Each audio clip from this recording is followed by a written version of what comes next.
5, 4, 3, 2, 1, 0.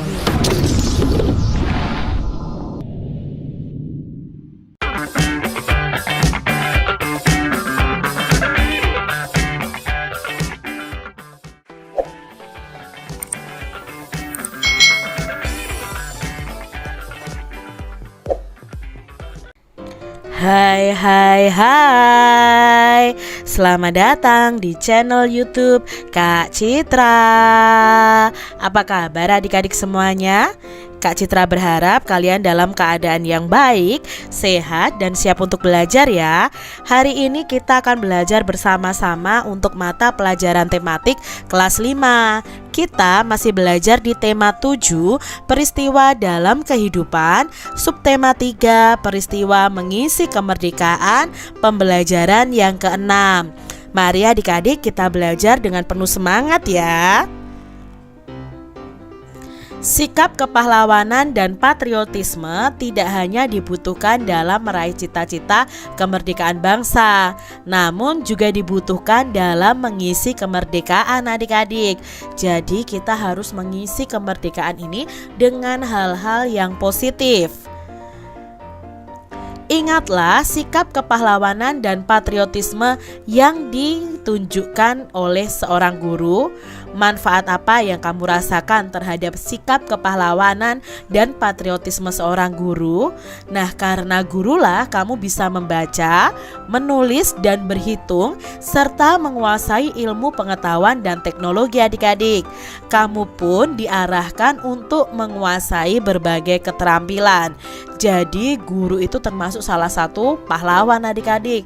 Mereka memiliki jiwa kepahlawanan dan patriotisme. Mereka membimbing adik-adik untuk bisa membaca, menulis, dan berhitung. Jadi kalian harus mengucapkan terima kasih atas jasa para guru kalian ya adik-adik.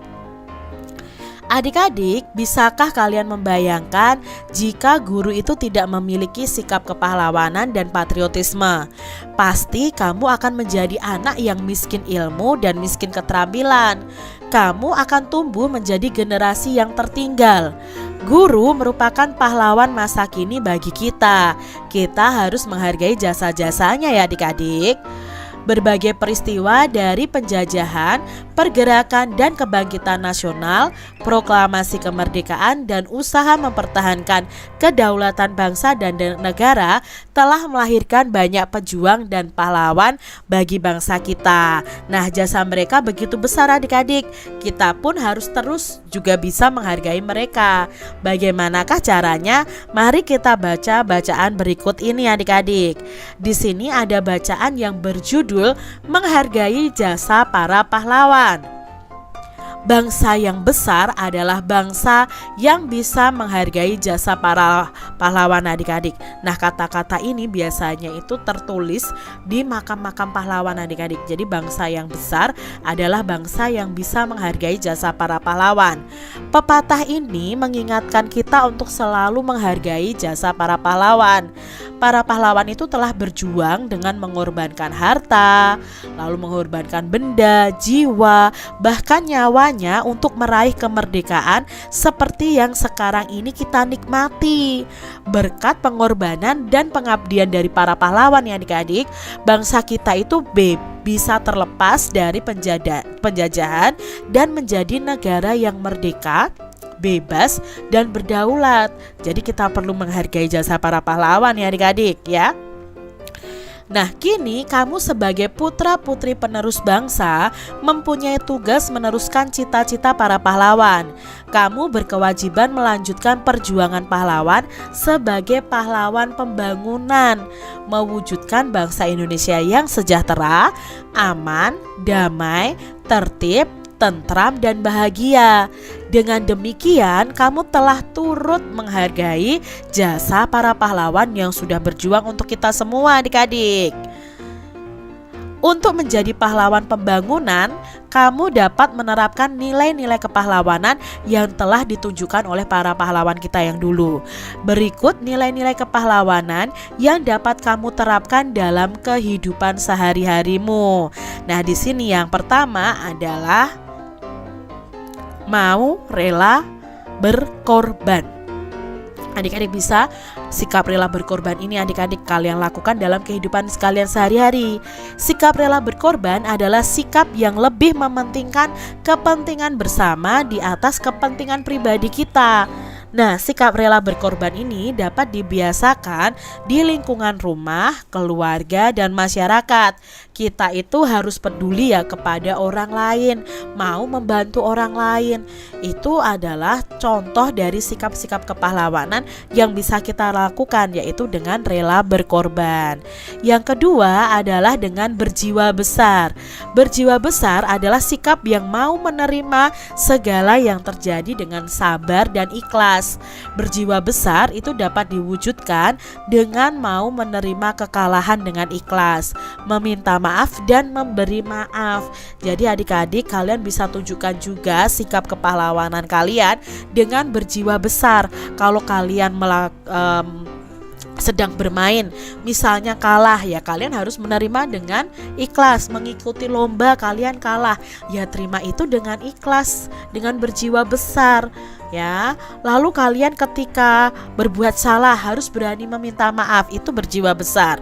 Lalu memberikan maaf itu juga berjiwa besar. Nah, itu tadi contoh-contoh sikap yang menunjukkan sikap kepahlawanan yang bisa kita lakukan dalam kehidupan kita sehari-hari.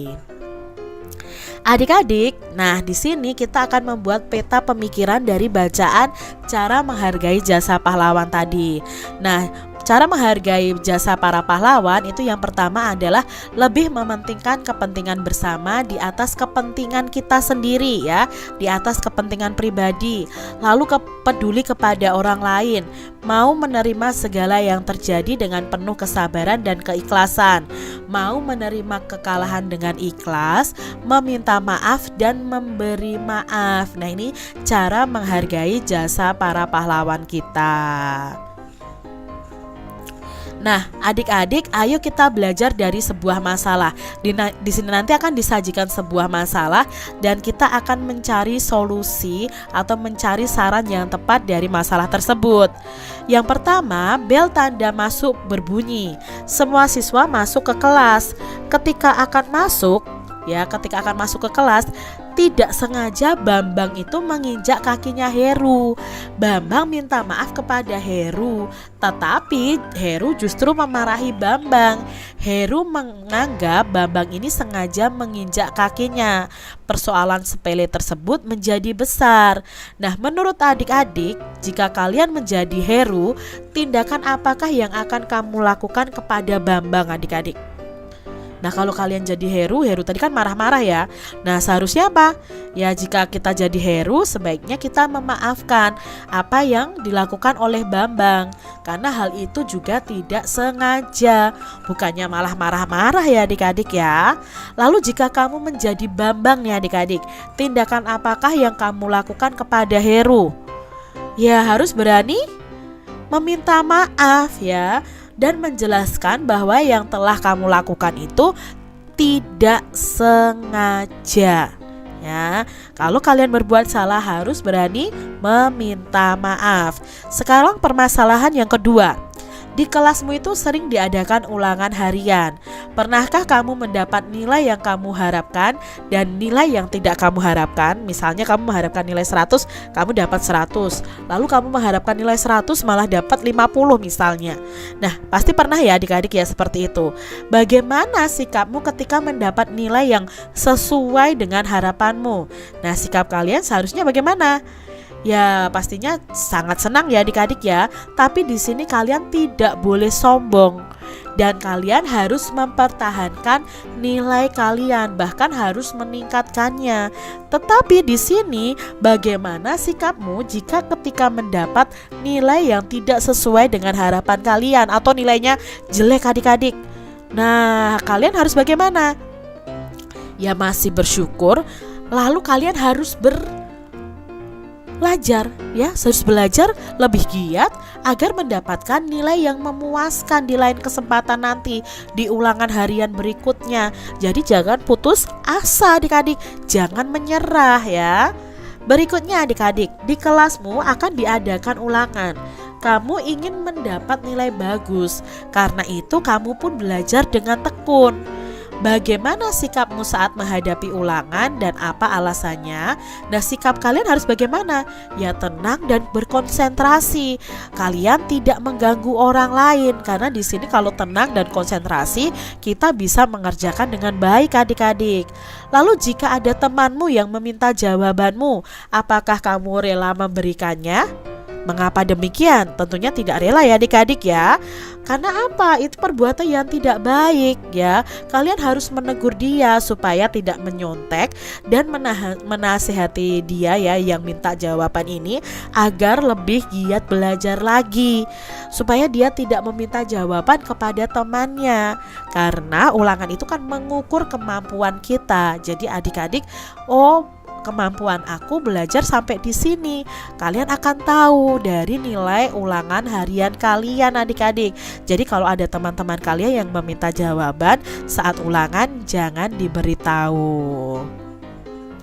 Adik-adik, sikap yang juga mencerminkan nilai-nilai kepahlawanan adalah cinta tanah air. Nah, sikap cinta tanah air ini dapat diwujudkan dengan berbagai cara. Salah satunya mengembangkan dan melestarikan budaya bangsa. Unsur budaya bangsa yang telah kamu pelajari dan kamu kembangkan adalah tentang seni lukis daerah. Pada pembelajaran sebelumnya sudah Kak Citra jelaskan. Nah, pada pembelajaran itu ya, kita sudah belajar mengenai pengertian, ciri, contoh, bahkan kamu telah mencoba menerapkannya dengan memadukannya ke dalam surat undangan. Sekarang kalian bisa membuat karya seni lukis daerah berupa gambar kesenian yang berasal dari suku bangsa atau dari daerah kalian sendiri-sendiri adik-adik. Di sini ada contoh nih beberapa gambar ya.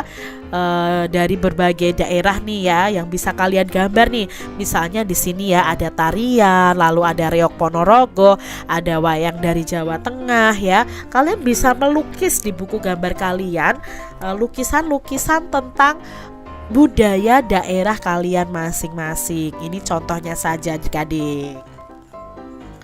Nah, lukisan-lukisan tersebut hanya sebagian dari karya yang menggambarkan keanekaragaman kesenian yang ada di Indonesia. Ayo, kalian juga bisa loh membuat lukisan kesenian lainnya. Buat sebagus mungkin ya adik-adik.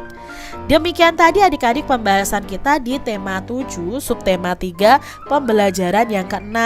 Semoga video pembelajaran ini bermanfaat untuk adik-adik semuanya.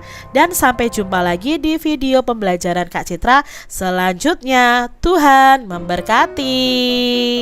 Jangan lupa tekan tombol subscribe, lalu tekan loncengnya, tekan juga tombol like, lalu share ke media sosial kalian.